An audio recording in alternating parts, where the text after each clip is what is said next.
That briefing from General Dunford came after the president would not answer questions today on the mission.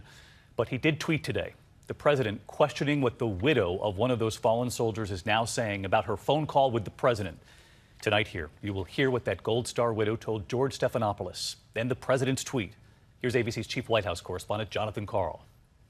Just days after burying her husband, their 2-year-old LaDavid Johnson Jr.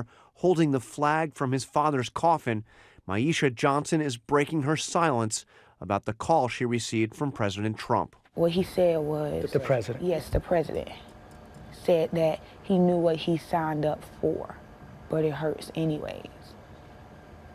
And it made me cry because I was very angry at the tone of his voice and how he said it. Like he couldn't remember my husband's name. And that what hurt me the most, because if my husband is out here fighting for our country and he risks his life for our country, why can't you remember his name? Less than an hour after Mrs. Johnson spoke out on GMA, a tweet from the president contradicting the Gold Star widow. I had a very respectful conversation with the widow of Sergeant LaDavid Johnson and spoke his name from the beginning without hesitation.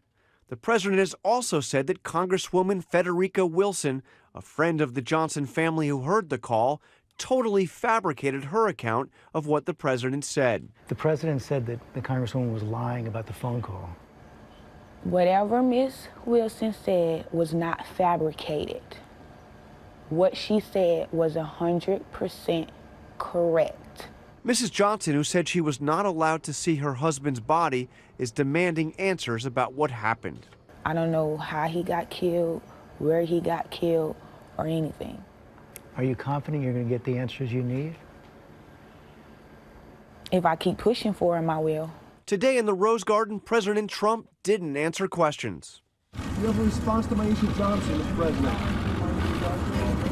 Can you talk to us about Niger, Mr. President? Still no answer. In the 19 days since the attack, the president hasn't said anything about what happened or whether he authorized the mission. But today, just hours after the president tweeted about Mrs. Johnson, the chairman of the Joint Chiefs made this promise to her and the other families of the fallen. We're going to go to every last length to try to satisfy their concerns or answer their questions. I mean, that's... So let's get live to Jonathan Karl at the White House tonight. And John, when asked what she said to the president, Mrs. Johnson said she didn't say anything, she just listened. Mrs. Johnson said that the call made her even more upset than she already was. And David, asked today if she has anything that she would like to say to the president now, she said no, she has nothing to say to him. David? John Karl tonight. Thanks, John.